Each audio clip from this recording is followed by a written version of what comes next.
plena Amazonía peruana de América del Sur hay pueblos indígenas como los Ashaninkas que sin la selva no podrían vivir.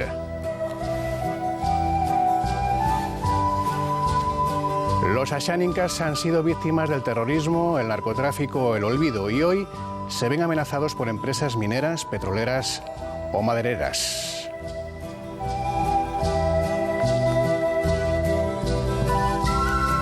Informe Semanal se ha adentrado en el territorio que da cobijo a los Ashaninkas para descubrir cómo sobreviven, casi aislados en un mundo global donde la soledad no se lleva.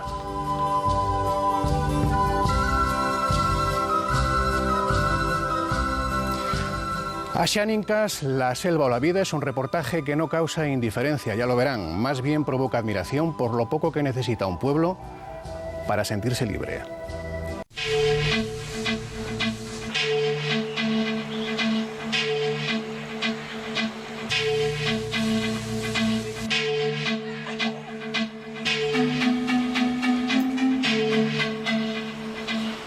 El río N en la Amazonía peruana es algo más que un medio de subsistencia para los indígenas Ashaninkas. Por aquí se mueven de un poblado a otro, aquí pescan, consiguen agua y en torno a sus riberas se extienden 33 poblados. Para ellos es el río de la vida desde tiempos ancestrales. Los Ashaninkas constituyen la etnia más numerosa de la Amazonía, pero la historia los ha castigado sin descanso. Sobrevivieron al virreinato español y más recientemente al conflicto entre el Estado y el grupo maoísta Sendero Luminoso. En esos 20 años de guerra, de 1980 a 2000, fueron asesinados y esclavizados de las formas más viles. Pero volvieron a sobrevivir y hoy reclaman al Estado su condición de peruanos. Exigen sus derechos, educación, salud, sin que nadie, ni el gobierno, ni las empresas multinacionales, ni los narcotraficantes, vulneren su territorio ancestral.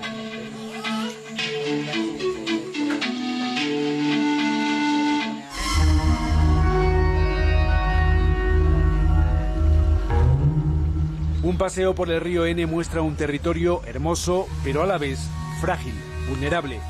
Basta mirar a los lados para ver algunas de las nuevas amenazas que se ciernen sobre los Ashaninkas. Los plásticos, la contaminación de las empresas transnacionales, petroleras, mineras que operan en la Amazonía. Las empresas que exportan madera, muchas de ellas ilegales, que talan la selva. El ganado de los colonos peruanos que llegaron de la sierra y que están ocupando territorios indígenas. Las bases militares que crecen sin cesar en el curso del río. Ruth Buendía se prepara para una asamblea con la comunidad en la que se van a tratar todos estos problemas. Su caso es especial. Desde hace unos años es la presidenta de la comunidad Ashaninka del río N. En una sociedad tremendamente patriarcal, Ruth consiguió el respeto de los hombres a base de tesón, de luchar por la causa Ashaninka. Cuando tenía 11 años mataron a su padre. Se hizo cargo de sus 4 hermanos pequeños. Huyó por un río cuando la perseguían guerrilleros de Sendero Luminoso. Sobrevivió, estudió Derecho y hoy es la principal defensora, con la ley en la mano, de su territorio, amenazado por las empresas extranjeras que extraen oro, minerales, madera, gas o petróleo de los resguardos indígenas. El Estado peruano necesita inversiones para poder el desarrollo en nuestro país. Pero eso no quiere decir haga concesiones en los territorios de las comunidades sin consulta, sin informar, sin que nos haga conocimiento a nosotros como comunidades cuáles son los impactos ambientales, cuáles son los impactos sociales que van a venir. Los Ashaninkas piensan que el Estado prioriza la concesión de licencias de exploración y explotación a las empresas extranjeras sobre los derechos de los pueblos indígenas. Seguimos postergados de la atención del gobierno, del Estado, que deberíamos tener atención, pienso yo, especial.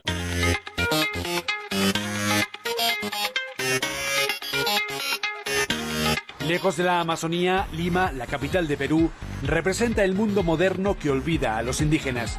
Las torres financieras construidas y en construcción dibujan una ciudad que crece hacia arriba, La altura de los edificios es también una metáfora del crecimiento del país, sostenido en las últimas 2 décadas a un ritmo superior al 6%.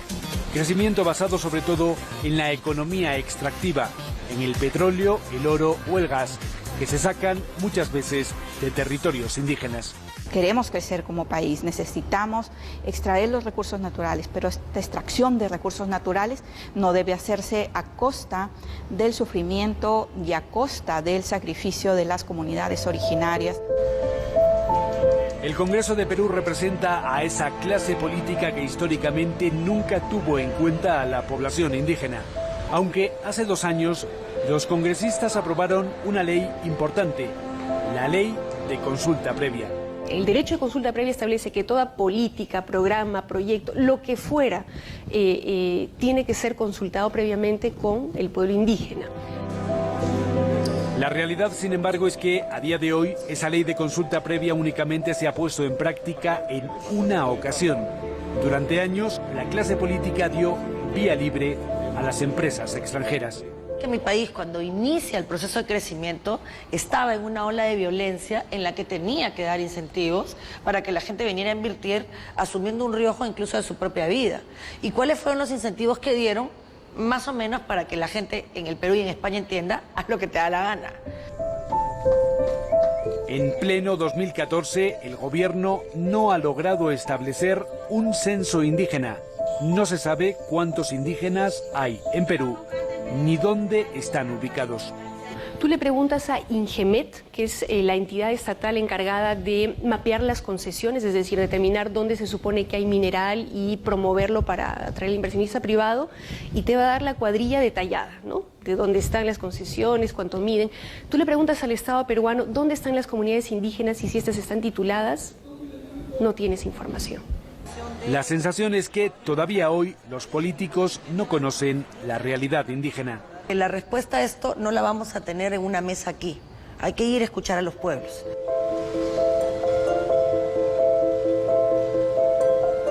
Pero escuchar a los pueblos no es fácil desde el centralismo limeño. Para llegar al río N, desde la capital, hay que tomar un vuelo que dura 1 hora y media. Luego, viajar por una carretera asfaltada durante 7 horas. Otras 3 horas de camino por una ruta de tierra y finalmente entre 5 y 12 horas para llegar en barco hasta las comunidades asháninkas.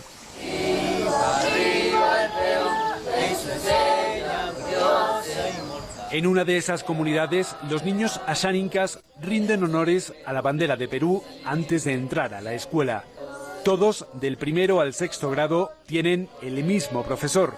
Hay pocos medios y un problema demasiado grave: la comunicación.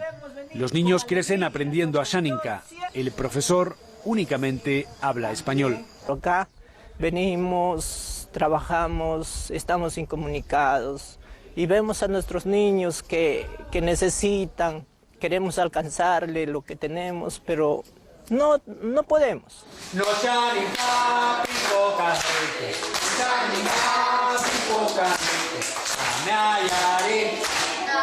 Antonio, un valenciano que lleva 16 años en la región, ha impartido clases a los niños asháninkas. Conoce el idioma porque está casado con una asháninka y tiene 5 hijos asháninkas. Conoce, por tanto, la realidad de este pueblo indígena. Acá cualquier emergencia sanitaria te supone que tú mismo tienes que vértelas, ¿no? Con la enfermedad o con lo que sea, la mayoría de veces. Un ejemplo, en el río N hay un tramo de 80 kilómetros en los que solo hay un puesto médico. Está en este pueblo. El puesto lo dirige una enfermera que apenas tiene lo básico para atender a los niños. El 83% de los niños asháninkas está desnutrido. No hay agua potable. Las diarreas están a la orden del día. Aquí apenas hay un botiquín para tratar de prevenir las enfermedades básicas. Y cuando hay realmente una emergencia, una enfermedad grave aquí, ¿qué es lo que se hace? Solamente esperar el bote de turno y luego llevarlo. Ese mismo río por el que pasan los botes muestra también otra amenaza para los indígenas. Las bases militares siguen creciendo a lo largo del N. Ya hay 6 y se quiere llegar hasta 11. En Pitziquia, a pocos metros del poblado, se levanta un cuartel. La relación de los indígenas con los militares todavía es de desconfianza. El ejército sí nos da mucha desconfianza, nos mira como si fuera que nosotros somos enemigos de ellos. Muchos militares consideran a los asánincas aliados de Sendero Luminoso y de los narcotraficantes que operan en el valle del Braem, el lugar del mundo donde se está produciendo la mayor cantidad de cocaína. Pero los asánincas no guardan precisamente un buen recuerdo de los campamentos de Sendero. En los años de la guerra, el grupo maoísta secuestró y esclavizó a cientos de asánincas. Estas imágenes corresponden a la liberación de muchos de ellos de los campamentos de Sendero. La Comisión de la Verdad y la Reconciliación asegura que la guerra entre el Estado y los terroristas dejó 6.000 asánincas muertos, 15.000 desplazados y unos 5.000 secuestrados y esclavizados en los campamentos de Sendero. Antonio Domínguez permaneció cautivo en uno de aquellos campos. Es un superviviente que cuenta hoy la historia a los jóvenes asánincas para que no se pierda la memoria. Hemos estado en el monte con ellos, sufriendo, y murieron de hambre, y murieron de enfermedades, ¿no? De anemia más que nada. Carlos Valdés, periodista peruano, también vio de primera mano aquellos campamentos. Nunca he visto algo, probablemente los campos en la época de los nazis, los campos de concentración de judíos, eran situaciones extremas. Lo que yo vi ahí con los niños fue una cosa brutal, brutal. O sea, completamente anulados, completamente como un estado de shock permanente, ¿no? Casi fantasmas parecían.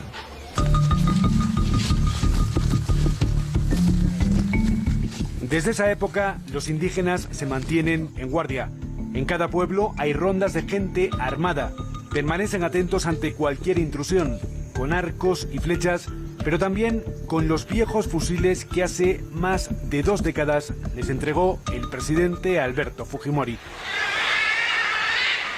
Sin embargo, para los asánincas, hoy la principal amenaza es otra y se cierne en torno al río N. La vida de los asánincas se mueve en torno a este río. Por eso, todo lo que amenaza el río, la contaminación de las mineras y petroleras, las hidroeléctricas, el tránsito de grupos armados vinculados al narcotráfico, amenaza también la vida de los asánincas. La amenaza potencial que tenemos, lo voy a decir, potencial de amenaza es las centrales hidroeléctricas. El gobierno mismo hace concesión sin consulta. Hace unos meses, un recurso legal de Ruz frenó la construcción de una hidroeléctrica en este punto del río N. Esa obra hubiera supuesto el desplazamiento de miles de asánincas cuyos pueblos quedarían inundados. El gobierno, sin embargo, sigue teniendo ese proyecto en cartera y Ruz y los suyos deberán seguir luchando para evitar que Perú, el país del que se sienten miembros, le siga dando la espalda.